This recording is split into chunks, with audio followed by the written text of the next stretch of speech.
ಆಗ್ತಾ ಇದೆ, ಹೋಮಿಯೋಪತಿಗೆ ಹೋಗ್ಬೇಕಲ್ಲ, ಅಲ್ಲೇ ಯಾಕೆ ನೀನು ತೋರಿಸ್ಕೋಬಾರ್ದು ಅಂತ. ಆಮೇಲೆ ಅಲ್ಲಿ ಹೋಗಿ ನಾನು ವಿಷಯ ಹೇಳಬೇಕು ಅಂತ. ಅವ್ರು ನನ್ನ ಮೆಡಿಸನ್ಸ್ ಎಲ್ಲ ಅಲ್ಲೇ ಸ್ಟಾಪ್ ಮಾಡಿಬಿಟ್ಟು ಮೊದಲು ಇದಕ್ಕೆ ಟ್ರೀಟ್ಮೆಂಟ್ ಮಾಡಬೇಕಾಗಿರೋದು ಅಂತ ಹೇಳಿ, ಯಾಕಂದ್ರೆ ಅವ್ರಿಗೆ ಹೇಳಿದೆ ಎಲ್ಲ ಸರೋಗುತ್ತೆ ಅಂತ ನೀವೇ ಹೇಳಿ ಕಳಿಸಿದ್ದು ಅಂತ ಹೇಳಿದೆ.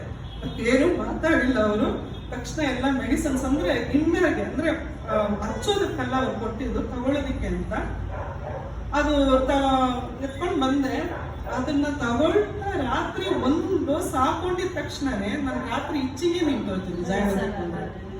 ಆಮೇಲೆ ನಾನೇನ್ ಮಾಡ್ತಾ ಇದ್ರೆ, ಒಂದು ತಿಂಗಳು ಕೊಟ್ಟಿದ್ದಾರೆ, ಅದನ್ನ ನಾನು ಬಿಡದೆ ಕರೆಕ್ಟಾಗಿ ತಗೋತಾ ಇದ್ದೀನಿ. ಮತ್ತೆ ಇವ್ರು ಕೊಟ್ಟಿರೋದು ಕೂಡ ಇವ್ರನ್ನು ನೆಗ್ಲೆಕ್ಟ್ ಮಾಡಿದೆ, ಹಚ್ತಾನೆ ಬಂದೆ. ಅಂದ್ರೆ ದೇವ್ರ ನಮಗೆ ಸ್ತೋತ್ರ ಉಂಟಾಗಿ ಆ ಪಿಂಕಿಶ್ ಎಲ್ಲ ಹೋಗ್ಬಿಡ್ತು, ನಮ್ಗೆ ಟೋಟಲ್ ಆಗಿ ಹೋಗ್ಬಿಡ್ತು, ಇಚ್ಚಿಂಗ್ ಹೋಗ್ಬಿಡ್ತು. ಬಟ್ ತಿಂಗಳು ಕರೆಕ್ಟಾಗಿ ಕೊಟ್ಟಿರೋ ಮೆಡಿಸನ್ಸ್ ಅನ್ನ ನಾನು ಕಂಪ್ಲೀಟ್ ಮಾಡಬೇಕು. ಈ ಒಂದು ಜ್ಞಾನ ಕೊಟ್ಟಿದ್ದಕ್ಕಾಗಿ ದೇವರಿಗೆ ನಾನು ಕೋಟಿ ಸ್ತೋತ್ರ ಸಲ್ಲಿಸ್ತೇನೆ. ನನಗೆ ತುಂಬಾ ಬೇಜಾರಾಯಿತು. ನಾನು ಮೊದಲೇ ಈ ಕೆಲಸ ಮಾಡಿದ್ರೆ ಎಷ್ಟೋ ದುಡ್ಡು ಹೋಯ್ತಿಲ್ಲ ನನಗೆ, ಒಂದು 5-6 ಸಾವಿರ ಹೋಯ್ತು ನನಗೆ, ಅಂದ್ರೆ ಅಲೋಪತಿಗೆ ಹೋಯ್ತು. ಇನ್ನು ಮೊದಲೇ ಇಲ್ಲೇ ಮಾಡಿದ್ರೆ ಎಷ್ಟೋ ಚೆನ್ನಾಗಿರ್ತಾ ಇತ್ತು ಅಂತ ಅನ್ಕೊಂಡೆ. ಬಟ್ ಏನಿಲ್ಲ, ಎಲ್ಲ ಏನಾದ್ರೂ ಅದು ಒಳ್ಳೇದಕ್ಕೆ ಅಂತಾನೆ ನಾನು ತಗೋತೀನಿ. ಅಲ್ಲಿಂದ ದೇವರು ಹೀಲ್ ಆಗ್ತಿದೆ. ಈಗ ಇಚ್ಚಿಂಗ್ ಆಗ್ಲಿ ಪಿಂಕಿಶ್ ಆಗ್ಲಿ ಯಾವುದೇ ಒಂದು ಇಲ್ದಂಗೆ ದೇವರು ನನ್ನ ಸೌಖ್ಯ ಪಡಿಸಿದ್ದಕ್ಕಾಗಿ ನಾನು ದೇವರಿಗೆ ಕೋಟಿ ಸ್ತೋತ್ರ ಸಲ್ಲಿಸ್ತೇನೆ. ಎರಡನೇದು, ಫಸ್ಟ್ ಆಫ್ ಆಲ್ ನಾನು ಕ್ಷಮೆ ಕೇಳಬೇಕು. ಏನು ಅಂತಂದ್ರೆ, ನಮ್ಮ ಅಳಿಯ ನನ್ನ ಮಗಳ ಈ ಒಂದು ಸಾಲ ತೀರಿಸಿದಕ್ಕೆ ಅದು ಕೇಳಿ ಓಟ್ ಹೊಡೆದಂಗಾಯ್ತು ಅಂತ ಹೇಳ್ಬೋದು. ಆ ವರ್ಡ್ ನಾನು ಯೂಸ್ ಮಾಡಿ ತಪ್ಪಾಯಿತು. ಯಾಕೆಂತಂದ್ರೆ ನನಗೆ ಕೋರ್ಟ್ ಹೊಡೆದ ಅಭ್ಯಾಸ ಇಲ್ಲ, ನನ್ನ ಬಾಯಲ್ಲಿ ಯಾಕೆ ಬರಬೇಕಾಗಿತ್ತು. ಅದು ಚರ್ಚಲ್ಲಿ ನಾನು ಯಾಕೆ ವರ್ಡ್ ಯೂಸ್ ಮಾಡಿದೆ, ಅದಕ್ಕೊಂದು ಕಾರಣ ಇತ್ತು. ಒಬ್ರಿಗೆ ನಾನು ಫೋನ್ ಹಾಕಿದ್ದೆ, ಅವರು ಇದೇ ಥರನೇ ಹುಡುಗರ ಥರ ಮಾತಾಡ್ತಾ ಇದ್ರು, ಕೋರ್ಟ್ ಹೊಡೆದಂಗೆ ಮಾತಾಡ್ತಾ ಇದ್ರು. ಸೊ ನನಗೆ ಕೋರ್ಟ್ ಹೊಡೆದಿದ್ದೆ ಅಂತ ಹೇಳಿದೆ. ಅದು ಆ ದಿನ ಬಂದು ಆ ವರ್ಡ್ ನನ್ನ ತಲೆಲೇ ಇತ್ತು. ಅದು ಏನಂದ್ರೆ, ಚರ್ಚಲ್ಲಿ ಜಾಸ್ತಿ ರಾಘೋಜನ ಟೈಮಲ್ಲಿ ಗ್ರೇಪ್ ಜ್ಯೂಸ್ ಅದು ಜಾಸ್ತಿ ಆಗಿ ಹಂಚ್ಕೊಟ್ಟಿದ್ದಾರೆ ಬಿಲಿಯರ್ಸ್. ಯಾಕಂದ್ರೆ ಅವರು ನಾನು ಮೊದಲು ಮಾಡ್ತಾ ಇದ್ನಲ್ಲ ಫ್ರೆಶ್ ಆಗಿ, ಅದೇ ಥರ ಅವ್ರು ಮಾಡೋದು, ಅದನ್ನ ಇಡೋದಕ್ಕಾಗಲ್ಲ. ಸೊ ಹಂಗಾಗಿ ಅದನ್ನ ಕೊಟ್ಟಿದ್ದಾರೆ. ಅವ್ರು ಏನು ಮಾಡಿದ್ದಾರೆ, ಫ್ರಿಜ್ಜಲ್ಲಿ ಇಟ್ಕೊಂಡು ಚೆನ್ನಾಗಿ ಕುಡಿದ್ಬಿಟ್ಟಿದ್ದಾರೆ. ಚೆನ್ನಾಗಿ ಕುಡಿದ್ಬಿಟ್ಟು ಕೋಲ್ಡ್ ಆಗಿ ಅವ್ರು ಕೊಟ್ಟು ನೋಡ್ದಂಗೆ ಆದ್ರು. ಸೊ ಅದನ್ನ ನಾನು ತಮಾಷೆ ಮಾಡಿದೆ, ಇಲ್ಲೇ ಇದ್ದಾರೆ ಅವರು, ಬೇರೆ ಯಾರು ಅಲ್ಲ. ಅದನ್ನ ನಾನು ತಮಾಷೆ ಮಾಡಿದ್ದನ್ನ ಆ ವರ್ಡ್ ಎತ್ಕೊಂಡು ತಲೆಯಲ್ಲೇ ಇತ್ತು ನನಗೆ, ಆ ವರ್ಡ್ ಅಲ್ಲಿ ಯೂಸ್ ಮಾಡಿದೆ. ಸೊ ಅದು ಯೂಸ್ ಮಾಡಿದ್ದಕ್ಕೆ ಮೊದಲನೇದಾಗಿ ನಾನು ಕ್ಷಮೆ ಕೇಳ್ತೀನಿ. ಇನ್ನೊಂದು ಹೇಳ್ಬೇಕು ಅಂತಂದ್ರೆ, ನನ್ನ ಮಗಳ ಸಾಲ ತೀರಿಸಿದ್ರು ಅಂತ ಮಾತ್ರ ಹೇಳಿದೆ. ಆ ಒಂದು ಸಂದರ್ಭದಲ್ಲಿ ಆ ಸಾಲ ತೀರಿಸಿದಂಥ ಒಂದು ಸಂದರ್ಭ ನನ್ನ ಅಳಿಯಿಂದ ಏನಾಗಿತ್ತು ಅಂತಂದ್ರೆ, ಅವನಿಗೆ ಕೆಲಸ ಹೋಗ್ಬಿಟ್ಟಿತ್ತು. ನಾನು ಅದು ಯಾರಿಗೂ ಹೇಳಲಿಲ್ಲ, ಸುಜಾತ ಅಂತ ಹೇಳಿದೆ.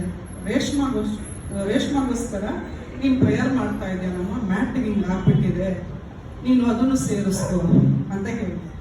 ನಾನು ಇಲ್ಲಿ ಯಾರ ಹತ್ರನೂ ಹೇಳಲಿಲ್ಲ. ಯಾಕೆ ಅಂತಂದ್ರೆ, ಅವನಿಗೆ ಕಷ್ಟ ಅಂದ್ರೇನೆ ಗೊತ್ತಿಲ್ಲ, ಹಂಗಂದ್ರೆ ಏನು ಅಂತ ಕೇಳಿದವ ಅವನು ಮಳಿಯ. ಬಟ್ ಅವನಿಗೆ ಆ ಥರ ಆಯಿತು. ಅವನು ಕಾಲೇಜಲ್ಲಿ ಓದ್ತಾ ಇದ್ದಾಗ ಪ್ಲೇಸ್ಮೆಂಟ್ ಆಗಿತ್ತು ಕಂಪನಿಯಲ್ಲಿ. ಆ ಒಂದು ಕಂಪನಿಗೆ 12-13 ವರ್ಷದಿಂದ ಅವನು ಕೆಲಸ ಮಾಡ್ತಿದ್ದಾನೆ. ಕೆಲಸ ಹೋಯಿತು. ಅದು ಕೆಲಸ ಹೋಗೋಕ್ಕೆ ಕಾರಣ ನಿಮ್ಗೆ ಗೊತ್ತು, ಕಂಪೆ.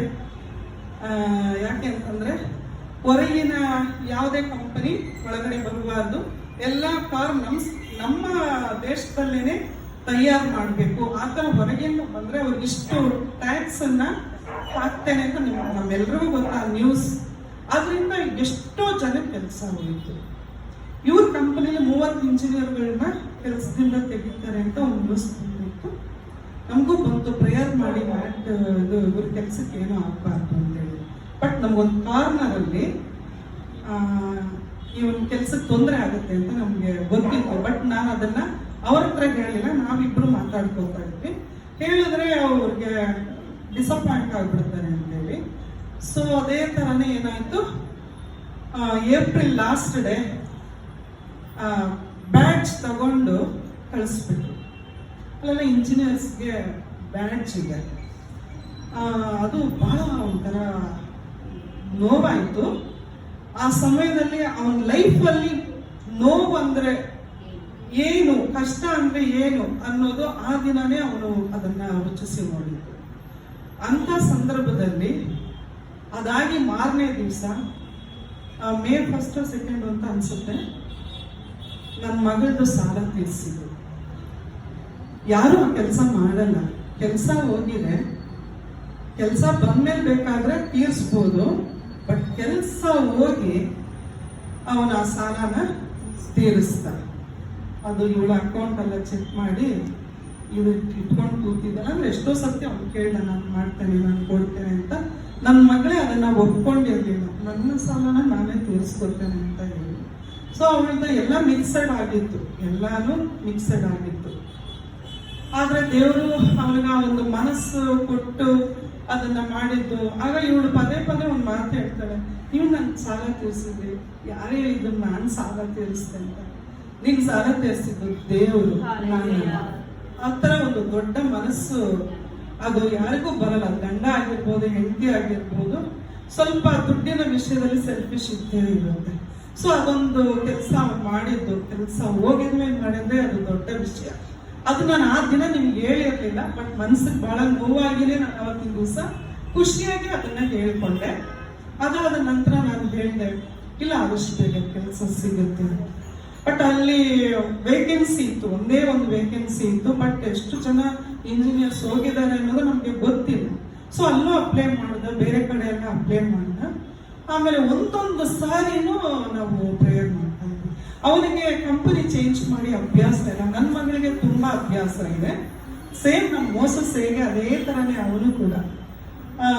ಆಗ ಎಲ್ಲ ರೆಸ್ಯೂಮ್ ಎಲ್ಲ ರೆಡಿ ಮಾಡ್ಕೊಡ್ತಾ ಇದ್ದಿದ್ದು ನನ್ನ ಮಗಳಿಗೆ. ಯಾವ ರೀತಿ ಆ ಇಂಟರ್ವ್ಯೂ ಕೊಡಬೇಕು, ಹೇಗೆ ಏನು ಅಂತ ಪಕ್ಕದಲ್ಲಿ ಇದ್ದುಕೊಂಡು ಪ್ರತಿಯೊಂದು ಸಹಾಯ ನನ್ನ ಮಗಳೇ ಮಾಡಿದ್ದಾರೆ ನಮ್ಮ ಮಳೆಯನಿಗೆ. ಹಾಗಾಗಿ ಅವರು ಒಂದು ಮಾತು ಹೇಳಿದ್ರು, ನಿನ್ನ ನಾನು ಪಡೆದೆ ಅಲ್ಲ, ಅದು ದೇವರು ಕೊಟ್ಟಿರೋ ಗಿಫ್ಟ್ ನನಗೆ ಅಂತ ಹೇಳಿ ಅವನು ತುಂಬಾನೇ ಅಪ್ರಿಶಿಯೇಟ್ ಮಾಡ್ತಿದ್ದ. ಸೊ ಅವಳು ಒಂಚೂರು ಬೇಜಾರು, ಅವಳ ಕೆಲಸನ ಮುಗಿಸ್ಕೊಂಡು ಮನೆ ಕೆಲಸನೂ ಮಾಡಿ ಇವ್ರಿಗೂ ಹೇಳ್ಕೊಟ್ಟು ಮಾಡಿ ಪ್ರತಿಯೊಂದು ಅವಳು ಅಷ್ಟು ಚೆನ್ನಾಗಿ ಮಾಡಿ ನನಗೆ ಒಂಥರ ಖುಷಿ ಆಗ್ತಾ ಇದೆ. ಅದಕ್ಕಾಗಿ ನಾನು ದೇವರಿಗೆ ಸ್ತೋತ್ರ ಸಲ್ಲಿಸ್ತೀನಿ. ಅದರಲ್ಲಿ ಇದು ಕ್ಯಾಲಿಫೋರ್ನಿಯಾದಲ್ಲಿ ಅವನಿಗೆ ಅಲ್ಲಿ ಒಂದು ಕಂಪನಿ ಅವನ್ನ ಎಲ್ಲ ಇದು ನೋಡಿ ಬಹಳ ಖುಷಿಯಾಗಿ ಇಂಥ ವ್ಯಕ್ತಿನೇ ನಮಗೆ ಬೇಕು ಅಂತ ಹೇಳಿ ಟೆಸ್ಲಾ ಕಂಪನಿಗೆ ಬಂತು. ಅವನು ಮೇಲ್ ಹಾಕ್ದ, ನನ್ನ ಈಗ ತಾನೇ ನನ್ನ ಮದುವೆ ಆಗಿರೋದು, ನನ್ನ ಹೆಂಡತಿ ಬಿಟ್ಟು ಎಲ್ಲೂ ಬರೋದಿಲ್ಲ, ಆ ಥರ ಏನಾದ್ರು ನೆಕ್ಸ್ಟ್ ಟೈಮ್ ಬೇಕು ಅಂದ್ರೆ ನಾನು ಅಪ್ಲೈ ಮಾಡ್ತೇನೆ ಅಂತ ಹೇಳಿ. ಆತರ ಅಪ್ಪ ಅಮ್ಮನ್ ಬಿಟ್ಟು ಬರ್ತೀನಿ ಅಂತಂದ್ರೆ ಒಪ್ಪಲ್ಲ ಯಾರು. ಹೆಂಡತಿ ಅಂದಿದ ತಕ್ಷಣ ಅದಕ್ಕೊಂದು ತೂಕ ಜಾಸ್ತಿನೇ ಇರುತ್ತೆ. ಅಲ್ಲ ಅವ್ನ ಮೈಂಡ್ ಅಲ್ಲಿ ನಾನು ಹೋಗಕ್ ಆಗೋದಿಲ್ಲ ಅಂತ ಹೇಳಿ. ಆದ್ರೆ ನೀರಿದ್ದಾಗ ನಾನು ಮತ್ತೆ ನಿಮ್ಗೆ ಇದು ಮಾಡ್ತೇನೆ ಅಂತ ಹೇಳಿ. ಸೊ ಆತರ ಎಷ್ಟೋ ಕಂಪನಿಗಳೆಲ್ಲ ಬಂತು, ದೂರಕ್ಕೆ ಮಾತ್ರ ನಾನು ಎಲ್ಲೂ ಇಲ್ಲ. ಇನ್ನೊಂದು ಮಿಶಿಗನ್ ಬಂದು ಕಾರ್ ತಯಾರು ಮಾಡೋದಕ್ಕೆ ಅದು ಫೇಮಸ್ ಜಾಗ ಇದು. ಆಮೇಲೆ ಕಾರ್ ಎಕ್ಸಿಬಿಷನ್, ನಾನಾ ತರದ ಕಾರುಗಳೆಲ್ಲ ಅಲ್ಲೇ ಎಕ್ಸಿಬಿಷನ್ ನಡೆಯೋದು. ಸೊ ಅದರಿಂದ ಅವನು ಅಲ್ಲೇ ಇರಬೇಕು. ಮತ್ತೆ ಅಪ್ಪ ಅಮ್ಮ ವಯಸ್ಸಾಗಿರೋದ್ರಿಂದ ಅವನು ದೂರ ಹೋಗಕ್ ಆಗೋದಿಲ್ಲ. ಈ ತರ ಒಂದು ಇದರಲ್ಲಿ ನಾನು ಪ್ರೇಯರ್ ಮಾಡ್ತಾ ಇದ್ವಿ. ನಾವು ತುಂಬಾ ಪ್ರೇಯರ್ ಮಾಡ್ತಾ ಇದೆ. ಇಲ್ಲಿ ಫಾಸ್ಟಿಂಗ್ ಪ್ರೇಯರ್ ಬರ್ತಾ ಇದೆ, ಯಾರು ಇರ್ತಾ ಇರಲಿಲ್ಲ. ಒಂದು ಶುಕ್ರವಾರ ನಾವಿಬ್ಬರೇ ಇದ್ವಿ. ತುಂಬಾ ಜಾಸ್ತಿ ನಾವು ಪ್ರೇಯರ್ ನಾವು ಮಾಡ್ತಾ ಇದ್ವಿ. ಆಮೇಲೆ ಭಾಗ್ಯ ಬಂತು, ಊರಿಗೆ ಹೋಗಿರ್ತಲ್ಲ ಭಾಗ್ಯ ಬಂತು. ಆಮೇಲೆ ಪರಿಮಳ ಬರಕ್ ಶುರು ಮಾಡ್ತು. ಸೊ ಭಾಗ್ಯನಿಗೆ ಆಗ ಸ್ವಲ್ಪ ಗೊತ್ತಾಯ್ತು, ಅದುವರೆಗೂ ನಾನು ಯಾರಿಗೂ ಹೇಳಿರಲಿಲ್ಲ. ಸೊ ನನಗೇನು ಅಂತಂದ್ರೆ ದೇವ್ರು ಮಾಡೇ ಮಾಡ್ತಾರೆ ಅಂತ ಅವ್ರ ನಂಬಿಕೆಯಿಂದನೇ ಇದ್ದ. ಅವ್ನು ಸೋತೋಗಿದ್ದ. ಅವ್ರಪ್ಪ ಅಮ್ಮ ಎಲ್ಲ ಬಂದು ಹೇಳಿದ್ರು, ನೀನ್ ಯಾಕೆ ಇಷ್ಟೊಂದು ಸೋತೋಗಿದೀಯ, ನಮ್ಮ ಹತ್ರ ದುಡ್ಡಿದೆ, ನಿನ್ ಕೆಲ್ಸ ಇಲ್ಲ ಅಂದ್ರೆ ಏನು, ನಾವ್ ಇದ್ದೀವಲ್ಲ ಅಂತ ಹೇಳಿ ತುಂಬಾ ಹೇಳಿದ್ರು. ಅದು ನಿಮ್ ದುಡ್ಡು, ನಿಮ್ಮ ಆಸ್ತಿ, ಅದು ನಂದಲ್ಲ, ನನ್ ಕೆಲ್ಸ ಇರ್ಬೇಕು ಆತರ ಹೇಳ್ತಿದ್ದ. ನಿಜವಾಗ್ಲೂ ಈ ತರ ಮಕ್ಕಳು ಕೂಡ ಇದಾರೆ ಅಂತಂದ್ರೆ ಖುಷಿ ಪಡುವಂತ ವಿಷಯನೇ. ಅದು ನನ್ನ ಮಗಳು ಅದನ್ನ ಅಪ್ರಿಶಿಯೇಟ್ ಮಾಡಲು, ನೀನು ನಮ್ಮ ಅಪ್ಪ ಅಮ್ಮನ ಆಸ್ತಿನ ನೋಡದೆ ನಾನೇ ನಿಂತು ಕೆಲಸ ಮಾಡ್ಬೇಕು ಅಂತ ಹೇಳ್ತೀಯಲ್ಲ, ಅದಕ್ಕೆ ನಾನು ನಿನ್ನ ಮೇಲೆ ನನ್ಗೆ ಇನ್ನೂ ಒಂದಷ್ಟು ಗೌರವ ಹೆಚ್ಚಾಯ್ತು ಅಂತ ಅವನು ಹೇಳ್ಕೊಂಡ. ಆಮೇಲೆ ಅವನೊಂದು ಮಾತು ಕೇಳ್ದ, ನನ್ ಕೆಲಸ ಇಲ್ಲ ಅಂದ್ಬಿಟ್ಟು ನನ್ನ ಬಿಡಲ್ಲ ತಾನೆ ಅಂತ ಹೇಳಿ. ಅವಳು ಹೇಳಿದ್ಲು, ಅದು ನಮ್ಮ ಕಲ್ಚರ್ ಅಲ್ಲ, ಅದು ನಮ್ಮ ಇಂಡಿಯನ್ ಕಲ್ಚರ್ ಅಲ್ಲ ಅಂತ ಒಂದೇ ಮಾತು ಹೇಳ್ಬಿಟ್ರು. ಯಾಕಂದ್ರೆ ಅಲ್ಲೆಲ್ಲ ನಡೆಯುತ್ತೆ ಅನ್ಸುತ್ತೆ. ಸೊ ಹಂಗಾಗಿ ಅವರ ಪದನ ಉಪಯೋಗಿಸಿದ್ದು. ಅದರಿಂದ ದೇವರು ಅವಳು ಒಂಚೂರು ಅವನಿಗೆ ಬೇಜಾರಾಗ್ತಿರೋ ಥರ ಅವಳು ನಡ್ಕೊಂಡು, ಅದು ನನಗೆ ತುಂಬಾ ಖುಷಿ ಆಗುತ್ತೆ. ನನ್ನ ಕೆಲಸ ಇಲ್ಲಾಂದ್ರೆ ನಿನ್ನ ಡ್ರೈವರ್ ಆಗ್ತೀನಿ, ಪಾತ್ರೆ ತೊಳ್ಕೊಡ್ತೀನಿ, ಅದೇನೇನು ಹೇಳಿದ. ಅವಳಿಗೆ ತುಂಬಾ ನೋವಾಯಿತು. ನೀನ್ ಕೆಲಸ ಇಲ್ಲಂದ್ರೆ ನೀನ್ ನನಗೆ ಇಂಜಿನಿಯರ್ ಬಿಡಪ್ಪ, ದೇವ್ರು ಮಾಡ್ತಾರೆ ಅಂತೇಳಿ. ಅಂದ್ರೆ ಅವ್ನಿಗೆ ಅಷ್ಟೊಂಥರ ಏನೋ ಒಂಥರ ಅವನಿಗೆ ಅವಮಾನ ಆಗ್ತಿತ್ತೋ ಏನೋ ಗೊತ್ತಿಲ್ಲ. ಅದು ನಮ್ಮ ಜನ ತರ ಅಲ್ಲ, ಅಲ್ಲಿ ಕೆಲಸ ಇಲ್ಲ ಅಂದ್ರೆ ಒಂಥರ ಅವಮಾನ ಅದು. ಸೊ ಹಂಗಾಗಿ ದೇವರು, ನನಗೆ ದೇವ್ರ ಹತ್ರ ಕೇಳಿ ದೇವ್ರು ಮಾಡ್ತಾರೆ. ಹಂಗಾಗಿ ನಾನು ತುಂಬಾ ಇಲ್ಲಿ ಪ್ರಯಾಣ ಜಾಸ್ತಿ ಮಾಡ್ತಾ ಇದೆ. ಯಾರು ಬರ್ತಾ ಇಲ್ಲ ಅನ್ನೋ ಒಂದು ಬೇಜಾರು ನನಗೇನು ಆಗ್ತಾ ಇರಲಿಲ್ಲ. ಇನ್ನು ಹೆಚ್ಚಾಗಿ ಪ್ರಾರ್ಥನೆ ಮಾಡೋಕ್ಕೊಂದು ಅವಕಾಶ ದೇವರು ನನಗೆ ಕೊಟ್ಟಿದ್ದಾರೆ ಅಂತ ಹೇಳಿ ನಾನು ಚರ್ಚಲ್ಲಿ ಜಾಸ್ತಿ ಪ್ರೇಯರ್ಗೆ ಇದು ಕೊಡ್ತಾ ಇದೆ, ಟೈಮ್ ಕೊಡ್ತಾ ಇದೆ. ಮನೆಯಲ್ಲೂ ಸಹ ಮಾಡ್ತಾ ಇದೆ. ಹಾಗೆ ನಾನು ಒಂದೇ ಜೂನ್ ಒಳಗಡೆ ಏನೋ ಒಂದು ನಿಮ್ಮ ಜೀವಿತದಲ್ಲಿ ಒಂದು ಕಾರ್ಯ ನಡೆಯುತ್ತೆ. ಅದು ಏನಾಗುತ್ತೆ ಅಂತ ನನಗೆ ಗೊತ್ತಿಲ್ಲ, ದೇವ್ರು ಮಾಡ್ತೇವೆ ಅಂತ ಹೇಳಿದೆ. ಆಗ ನನ್ನ ಮಗಳು ಬಿಸ್ನೆಸ್ ಅಂದ್ರೆ ಕಂಪನಿ ಕಳಿಸಿದ್ದು ಇಲ್ಲಿ ಇದು ಏನದು ಫ್ರಾನ್ಸ್ಗೆ ಹೋಗ್ಬೇಕಾಗಿತ್ತು. ಆಗ ಅವಳೊಂದು ಮಾತು ಹೇಳಿದ್ಲು, ಮಮ್ಮಿ ನನಗೆ ಚಿಕ್ಕ ವಯಸ್ಸಿಂದ ಫ್ರಾನ್ಸ್, ಪ್ಯಾರಿಸ್ ತುಂಬಾ ಇಷ್ಟ ಇತ್ತು. ಆದರೆ ಈಗ ನಾನು ಒಂದು ಇದರಲ್ಲಿ ನಾನು ಹೋಗ್ತಾ ಇಲ್ಲ, ಹ್ಯಾಪಿನೆಸ್ ಇಲ್ಲ ನನಗೆ, ಆ ಒಂದು ಆಂಗ್ಸೈಟಿನೂ ಇಲ್ಲ, ಯಾವುದೂ ಇಲ್ಲ, ಏನೋ ತಣ್ಣಗಿದ್ದೀನಿ ಅನ್ನೋ ಥರ ಇದೆ. ಚಿಕ್ಕ ವಯಸ್ಸಿಂದ ಅದೊಂದು ಆಸೆ ಇತ್ತು, ಆದರೆ ಕಂಪನಿನೇ ನನಗೆ ಅದನ್ನು ಕಲ್ಪಿಸ್ಕೊಟ್ಟಿದೆ. ಆದ್ರೂ ಖುಷಿ ಅನ್ನೋದು ಯಾಕೋ ಬರ್ತಾ ಇಲ್ಲ ಮಮ್ಮಿ. ಒಂದು ಅವ್ರಿಗೆ ನಾನು ಹೋಗೋಷ್ಟಲ್ಲ ಅವ್ರಿಗೊಂದು ಕೆಲಸ ಸಿಕ್ಕಿದೆ ಅಂತಂದ್ರೆ ನಾನು ಖುಷಿಯಾಗಿ ಹೋಗ್ತೇನೆ. ಆಮೇಲೆ ಎಲ್ಲಿ ಅವ್ರು ಒಬ್ಬರನ್ನೇ ಬಿಟ್ಬಿಟ್ಟು ಹೋದ್ರೆ ಇವಳಿಗೆ ನೋವು, ಅವನಿಗೆ ನೋವೇನಿಲ್ಲ, ನೀನು ಒಬ್ಬಳೇ ಹೋಗ್ಬಿಟ್ಟು ಅಂತ ಹೇಳಿದ್ರೆ ಇವಳಿಗೆ ನೋವು.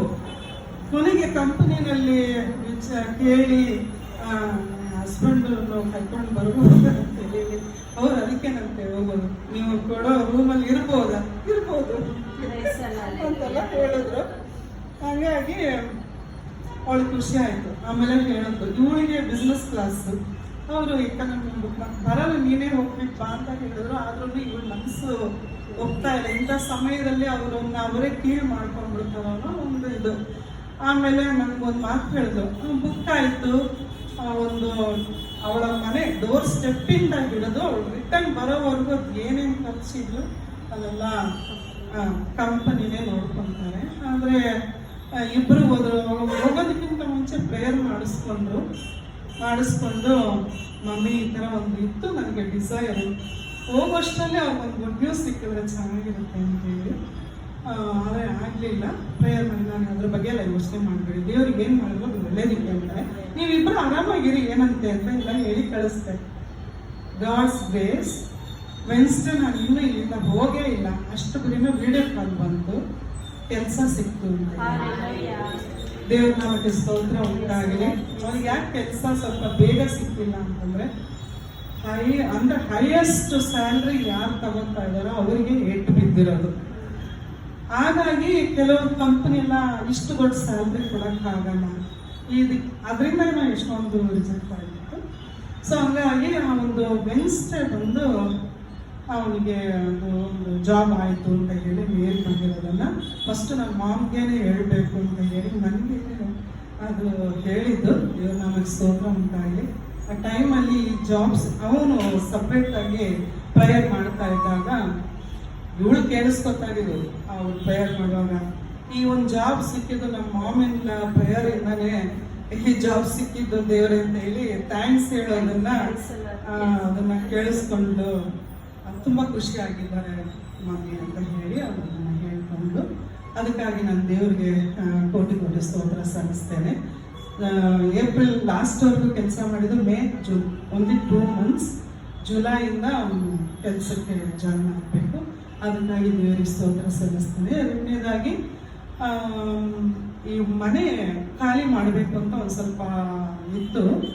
ಆಗ 1-2-3 ಮನೆನೂ ಡೈನಾ ನೋಡ್ಕೊಂಡು ಬಂದು ನಮಗೂ ಕೇಳಿದ್ರು. ಆಗ ಡ್ಯಾಡಿ ಬಂದ್ಬಿಟ್ಟು ನೀವು ಸ್ವಲ್ಪ ಸಾವಧಾನ ಅಂತ ಹೇಳಿದ್ರು. ಆವಾಗ ಅವಳು ಸಾವಧಾನ ಹೇಳಿದ್ವಲ್ಲ ಮಮ್ಮಿ ಯಾತಕ್ಕೆ ಹೇಳಿದ್ರು ಡ್ಯಾಡಿ ಆ ಥರ ಹೇಳುವಾಗ ನನ್ಗೆ ಮನೆ ನೋಡಕ್ ಭಯ ಆಗ್ತಿದೆ, ಡ್ಯಾಡಿ ಏನಾದ್ರು ಹೇಳಿದ್ರೆ ಹಂಗೆ ಆಗ್ಬಿಡುತ್ತೆ, ಅದಕ್ಕೆ ಏನಕ್ಕೋಸ್ಕರ ಹೇಳಿದ್ರು ಕೇಳಿ ಕೇಳಿ ಅಂತ. ನಾನು ಆಮೇಲೆ ಹೇಳಿದೆ, ಒಂದೆರಡು ಮನೆ ಒಳ್ಳೆ ಮನೆ ನೋಡ್ಕೊಂಡ್ ಬಂದಿದ್ದೀನಿ, ಬಿಟ್ಟರೆ ಅದು ಹೋಗ್ಬಿಡುತ್ತೆ ಅಂತ ಹೇಳಿ. ನಾನಂದ್ರೆ ನೀವು ಏನಕ್ಕೆ ಹೇಳಿದ್ರೆ ನನಗೆ ಗೊತ್ತಿಲ್ಲ ಅಂತ ಹೇಳಿದ್ರು. ಅಂದ್ರೆ ನನಗೆ ಏನಕ್ಕೆ ಅಂತ ನನಗೆ ಗೊತ್ತಿಲ್ಲ, ಒಟ್ಟಿನಲ್ಲಿ ನಿಧಾನ ಮಾಡುವ. ಇವಳಿಗೆ ಏನು ಅಂತಂದ್ರೆ ಸ್ವಲ್ಪ ಇರೋ ಓನರ್ ಏನಾದ್ರು ಅವ್ರಿಗೆ ಇಷ್ಟ ಇದೆಯೋ ಇಲ್ವೋ, ಇಷ್ಟು ದಿನ ಆಯ್ತು, ಯಾಕಂದ್ರೆ ಅಲ್ಲಿ ಏನಾದ್ರೂ ಒಂದು ಗೆಟ್ ಟುಗೆದರ್ ನಡೀತಾನೆ ಇರುತ್ತೆ ಮಲಯಾಳೀಸ್ ಗ್ರೂಪ್. ಹಾಗಾಗಿ ಅವ್ರು ಮಲ್ಕೊಳಕ್ಕೆ ಯಾರಾದ್ರು ಲೇಟಾಗಿ ಹೋದ್ರೆ ಮಲ್ಕೊಳಕ್ಕೆ ಕೆಳಗಡೆ ಮನೆಯನ್ನ ಎಲ್ಲ ಉಪಯೋಗಿಸ್ಕೊತಾ ಇದ್ರು. ಒಂದ್ ವೇಳೆ ಅದೇನೋ ಗಾಡಿ ಸ್ವಲ್ಪ ಸ್ಕ್ರಾಚ್ ಆಗಿ, ನಮ್ಮ ಮಗಳದು ಗಾಡಿ ಸ್ವಲ್ಪ ಸ್ಕ್ರಾಚ್ ಆಗಿದೆ, ಅದೆಲ್ಲ ಅವ್ರಿಗೆ ಇಷ್ಟ ಇಲ್ಲ ಈ ತರ ಮಾಡ್ತೀವಿ, ಏನೇನೋ ಅವ್ರು ಕಲ್ಪನೆ ಮಾಡ್ಕೊಂಡ್ಬಿಟ್ಲು.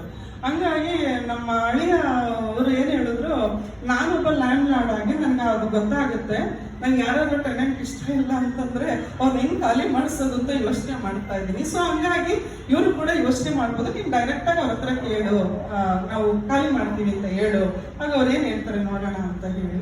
ಸೊ ಅದನ್ನ ಅವಳು ಅವರ ವೈಫ್ ಬಂದು ಕೇರಳದಲ್ಲೇ ಇಂಡಿಯಾದಲ್ಲಿದ್ದಾರೆ.